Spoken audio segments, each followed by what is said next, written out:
Hi, Priscilla. Thank you so much for taking the time out of your busy schedule to join me here and do a quick interview that I trust is going to help a lot of the viewers watching this. So, for us to start, tell us your first, last name, where are you located, and when did you get a real estate license? Hi, Jackie, and thanks for having me. It's great to be here. So my name's Priscilla Shields, and I got my license in 2007. I'm here in the Dallas-Fort Worth area, Mhm. and I actually got into real estate just a little before then, was in corporate America in the real estate department there, negotiating leases for 5 years and was involved in that, and then left there and decided to become an investor. Started buying and selling homes, buying my own homes, rehabbing them and wholesaling them. I had some rentals, and along the way I picked up my license in 2007. And so I was working with some buyers and sellers during that time frame, and a couple of years ago really decided to amp it up and increase my real estate business on the realtor side of things. So you told me you decided to sort of take real estate full time a couple of years ago. What made you make that decision? Well, that's a great question, and I decided that really there was a lot going on in the Dallas Fort Worth area. There's so many people moving in here, a lot of activity going on. The investor side of things was getting it's just very competitive. The margins, I look at the numbers, and the margins were just too slim for what I was comfortable in on the investor side of things. And so I decided it was just a business decision to increase that side. Mhm. So we would say a couple of years ago, this 2020. So in 20, no, it's 2022. Thank goodness it's 2022. 2020 was a stranger. 2020 was your first year in real estate full time. I would say, as far as doing the realtor side of things, Okay. yeah. Okay. So what were you, how did you start? What were you doing? How many transactions you closed and where was your business coming from? So on that end, I was doing more. I have two meetup groups, by the way, and they are one's called Healthy Living. So we go hiking, and kayaking, and things like that. I have about now close to 5,000 people in the group. Mm, Only about 10% actually do anything. mm, So that's where I started to get to know additional people and be able to get my name out more. So I pulled in people from there, and I had another one called the Cash Flow Game, and so met people in that and started it's the meeting people. So So networking, sphere of influence, asking for right, referrals. And you said you closed what, six transactions that year? right, Last year right, you about did, six, right. and Last year, 2021, you closed 12. right, right, And we are in the beginning of June. So in the first 5 months of 2022, you've closed seven. So right. you're on track to do a lot better this year. So what have you learned so far this year? What are some of the things that you told me of, something you were watching an interview with another client and something clicked. Tell me about what you've learned in the past 5 months that have helped you take listings, sell more homes. How has your mindset changed? How are your skills improving? What are you doing? Okay. Number one, just talking on the phone with sellers has been really good. You get into the nuances of it. You get into and just by listening to you role playing, also listening to your YouTube where you've actually been talking with people and you've recorded it. That's huge. So that in itself gives me a huge amount of confidence. Hmm. So the other thing is just the numbers that you go through. Like I said, I'm a numbers person because numbers don't lie. Numbers tell a story. And so I can go to them and I can say, look, I'm not trying to manipulate you or anything like that. I'm just here to lay out what's going on and what's the best decision for you. And let's have a look at this. And so I can kind of come on their side. We can look at it together. And there isn't any of that salesy pressure aspect of just, here's my glossy picture, here's my glossy name, things like that, that to me I couldn't relate to it because that would never move me. That wouldn't, like, I just wouldn't, that doesn't do much for me.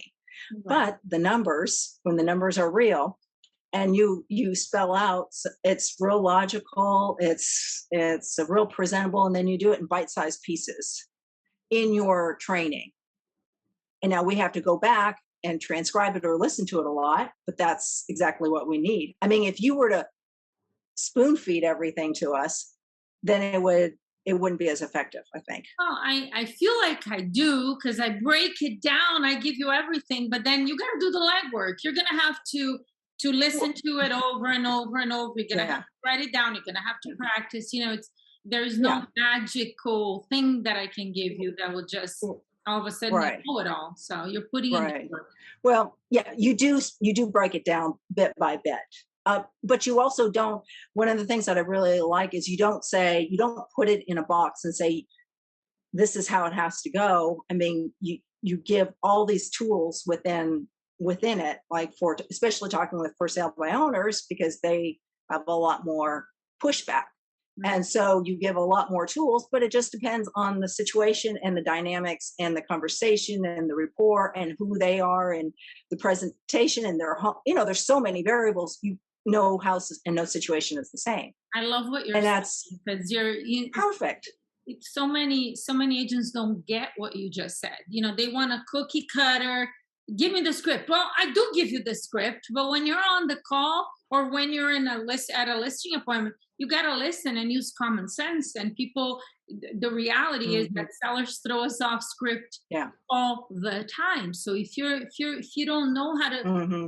dance around with all the scripts and tools you have, then you're gonna sound Hmm. scripted. You're gonna have like horrible results. Priscilla, Right. before you joined Sales X Training, were you making calls to anybody? I know you said you had joined Espresso Agent, but you were calling Right. already? Right. So a little bit of history. I had done some calls back early on, maybe 2010, 11, in that time period when the market had shifted. So it wasn't a wholesale market, wasn't a rehab and flip market. It was a buy and hold market. So I was doing a little bit of that, but I was transitioning more into the realtor side of things. And with one of the brokerages I was with at the time, they had encouraged us to call for sale by owners and expireds. Well, I never did call expireds, but I did call the FISBOs. Now, as horrible as I was, and I was really bad, I just was really bad. I mean, I didn't have all this training. Well, I followed the scripts kind of, but just everything was, I can look back and go, ugh. But I still got appointments Right. and I still got listings and I still sold them. But the difference is that the market was totally different. Yes. And this is a really great training market because if you can learn how to get in and get an appointment with a seller in this market and show them how you can sell their house in this market and make them more money in this market, you're going to breeze through the next market. You have to adjust on some other things, but because that's just the way it is. So you sounds like you never had a lot of resistance to actually talking to people and making calls, which a lot of agents do. So good for you on that. Well, that's been over time, being uncomfortable, putting myself in situations to make myself uncomfortable, right? So when I How do started you as get yourself to do it when you're uncomfortable, when you have a little bit of fear, when you're a little bit anxious? Because this happens to everyone. How do you Mhm. get yourself to just do it? One way is I've learned to do a little bit of it, try to do it a little bit every day. Hmm. So that's how I started back when I was started with you. So I thought, okay, I'm going to do a little bit every day. I'm going to call my new expireds, my new FISBOs. And once I'm done, I'm done with Yeah. that because that was like, I was working with 3-pound dumbbells. Yeah. Then I increased it to, okay, I'm going to do, longer. Then I was up to 10-pound dumbbells. And that's how I do it. I try to get that habit in there and then get used to that uncomfortableness till I get to a point where I'm not uncomfortable. So And it does happen.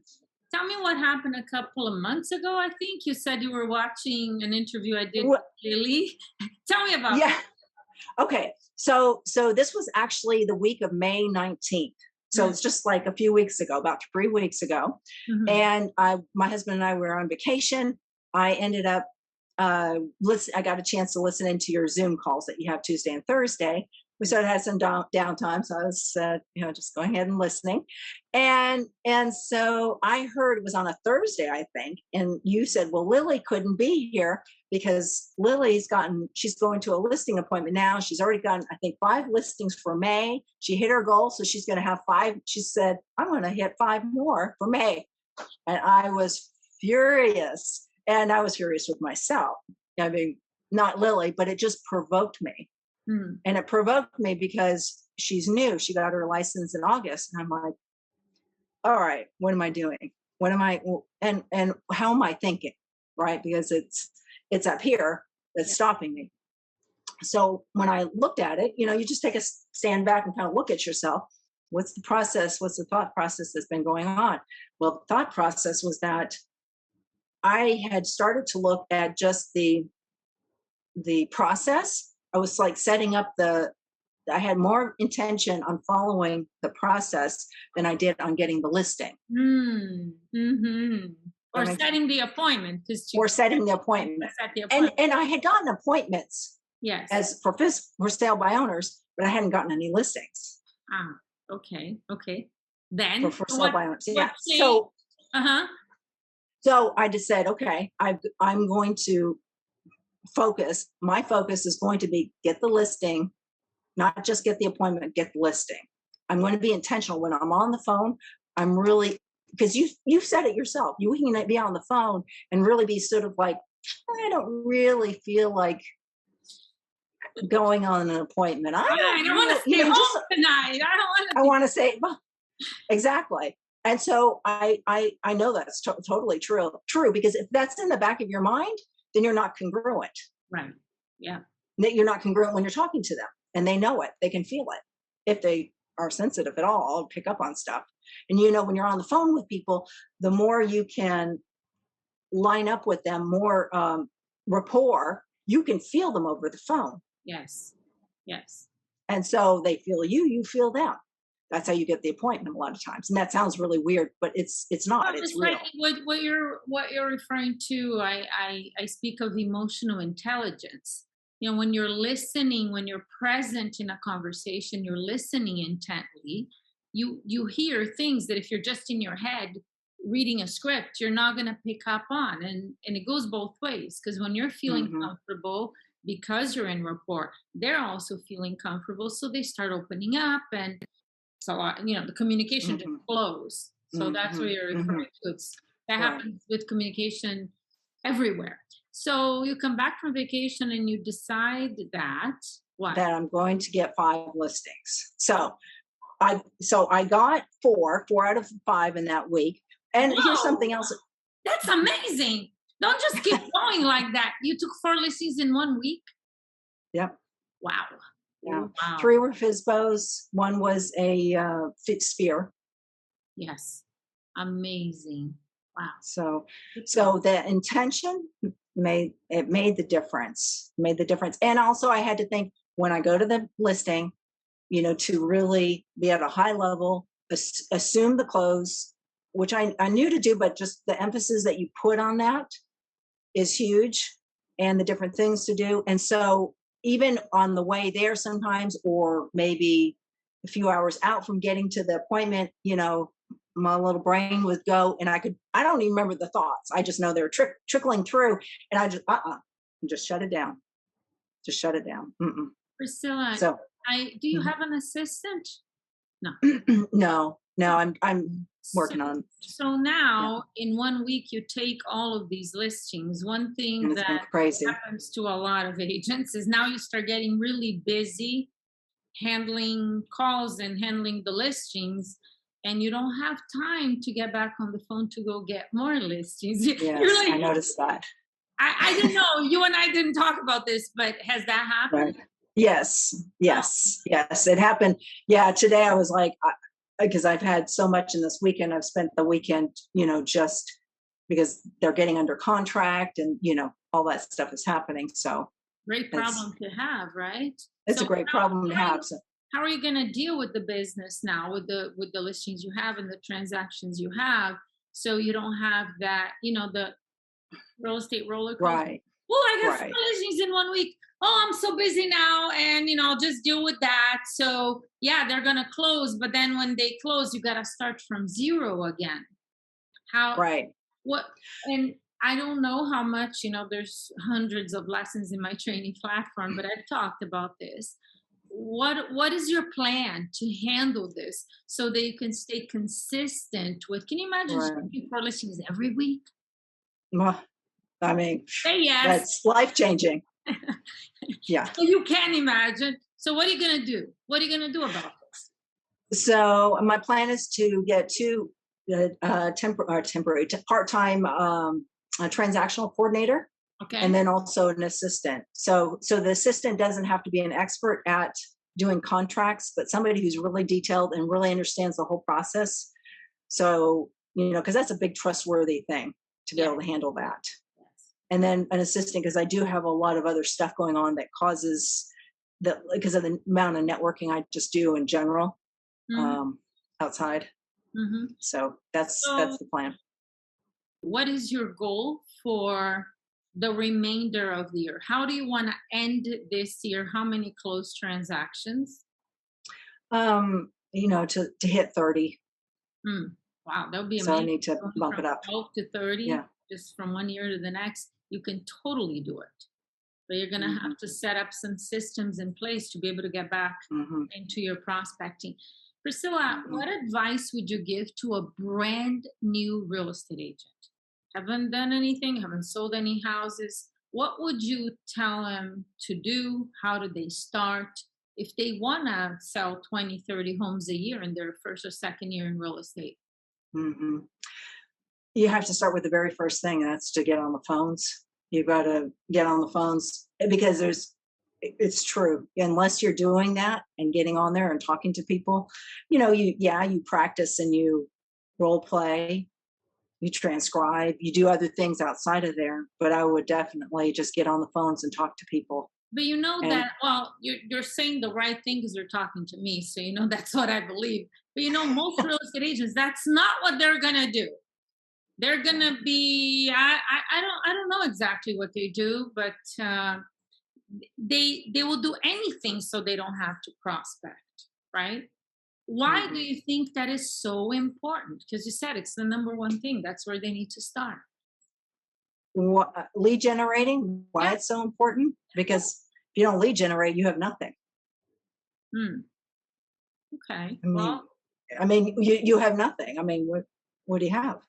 You have a lot of knowledge, right. maybe, Okay. but Okay. what do you do with it? You Well, got. knowledge without application is Mm-hmm, mm-hmm. not much. Mhm. So, lead generation, what else would you say they need to do right away? Brand new agent. So they need to get on the phone. Either they talk to people on the phone or they door knock. They got to talk to as many people as possible because there are a ton of people out there buying Mhm. and selling, and they need to get in the middle of that. Okay. What else? I would say learn how to do the presentation. Mm-hmm. Learn the So list. when you get there, Yeah. yeah, Yeah. Pick up yeah. some good scripts. Mm-hmm. Hmm. Hmm. Um, when you think about your real estate business, if you could go back a few years, what would you do differently? Um, really, uh, I know this sounds really dorky, but if I had met you earlier, because I've not met anybody that has put the numbers and said things in such a clear way that I can understand the validity of what we do and what we offer. Hmm, okay, well, that's nice to hear. I didn't know you were going I to say. mean, I know it's totally sincere. I have nothing to gain from it. Yeah, no, I I get it. mean, And I didn't know what you were going to say, but I guess we're here yeah, now and you've been involved for a you few can, minutes. So perfect, you can perfect. cut it out. No, it's fine. It's totally fine. I didn't ask for the testimonial, but it's great. Yeah. Priscilla, thank you so much. Keep up the great work. You don't get caught up in this real estate roller coasters. Make sure you're you're giving the advice for a brand new agent. You got to talk to people. It's called lead generation or prospecting or cold calling or door knocking, whatever you're doing. So follow your own advice and don't allow the Ah, things you took, right, to get you off yes. that, because that's how you maintain consistency. And you don't want to get paid every 3 months. You want to get paid every Right. month, right? Right. That requires the consistent lead generation. Just throwing that out there. Yeah, no, that's great advice. I like that.